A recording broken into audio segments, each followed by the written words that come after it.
नमस्कार, मेरा नाम पूर्वी खत्री है। मैं कक्षा 7 ड की छात्रा हूँ। आज मैं और मेरे कुछ दोस्त हम लोग यहाँ पे एक स्किट आपके सामने पेश करने जा रहे हैं। काफी समय पहले राजू नाम का एक किसान अपने हिमान नाम के एक बेटे और धर्मपत्नी के साथ एक छोटे से गांव में रहता था। एक दिन की बात है, राजू ने अपने बेटे से पूछा, बेटा तुम ये क्या कर रहे हो? हिमान ने जवाब दिया, पिताजी मैं अंग्रेजी पढ़ रहा हूँ। राजू ने अपने बेटे के ऊपर चिल्लाते हुए बोला, पढ़ने वढ़ने की कोई जरूरत नहीं है, तुम सिर्फ खेती बाड़ी करोगे। उसके बेटे ने हल्का सा डरते हुए बोला, नहीं पिताजी मैं पढ़ना चाहता हूँ। परंतु राजू ने डांटते हुए बोला, मना कर दिया ना, समझ नहीं आ रहा। हिमान वहां से निराश होकर चला गया। अगले ही दिन उसकी पत्नी के माता पिता की तबीयत खराब होने कारणवश उसे कुछ दिनों के लिए अपनी माँ के पास जाना पड़ा। उसने जाने से पहले कहा, मैं 6-7 दिनों बाद आऊंगी। परंतु वह 7-8 दिनों तक वापस नहीं आई। 9वें दिन सुबह उसके पास एक डाकिया आया और उसने कहा,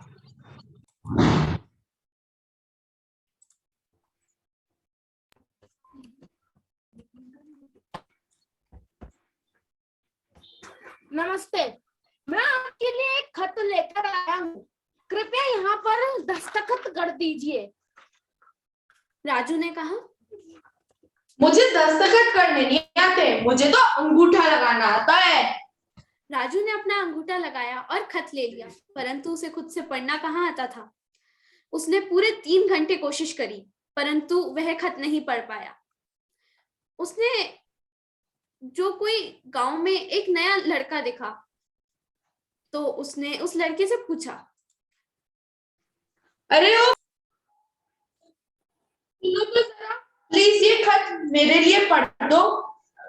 बच्चे ने उस खत को हाथ में लिया और इधर उधर भागना शुरू कर दिया। तो राजू ने पूछा, बच्चे तुम ये क्या कर रहे हो? बच्चे ने जवाब दिया, यह भी सिग्नल नहीं पकड़ रहा है। अगर ये सिग्नल नहीं पकड़ेगा तो इस पे क्या लिखा है मैं वो पढ़ूंगा कैसे? राजू ने गुस्से में उस लड़के से खत छीना और वहां से चला गया।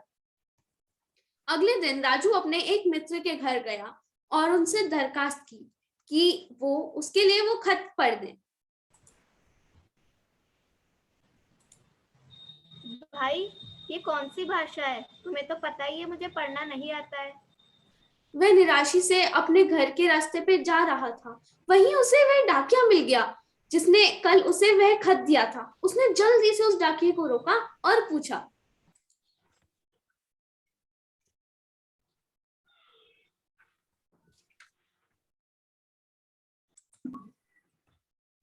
अरे सुनो भाई, कल तुम मुझे एक खत दे गए थे, परंतु मुझे पढ़ना आता ही नहीं, तो मैं इसे पढ़ नहीं पाया। क्या तुम मुझे ये खत पढ़ के सुना दोगे? डाकिये ने सिर हाँ में हिलाया और कहा, हाँ बिल्कुल।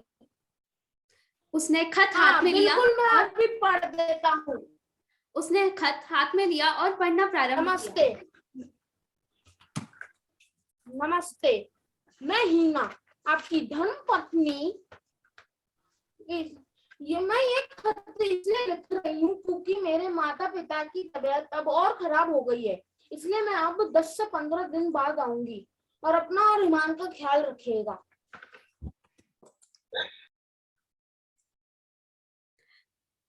उस दिन राजू को एहसास हुआ कि पढ़ना लिखना उसके लिए ही नहीं बल्कि हम सबके लिए कितना जरूरी है। हमारे लिए एजुकेशन पाना बहुत जरूरी है, वरना हम भी राजू की तरह परेशान होते रहेंगे। हर छोटी छोटी चीज के लिए हमें किसी और की मदद ना मांगनी पड़ेगी। आज भी काफी गांव में बच्चों को पढ़ाया लिखाया नहीं जाता, उनसे बाल मजदूरी करवाई जाती है, जो कि सरासर गलत है। उन्हें पढ़ने लिखने का हक है। हर एक इंसान को पढ़ने लिखने का हक है और ये हक उन्हें जरूर मिलना चाहिए। हमें आशा है आपको हमारी स्किट पसंद आई होगी। धन्यवाद।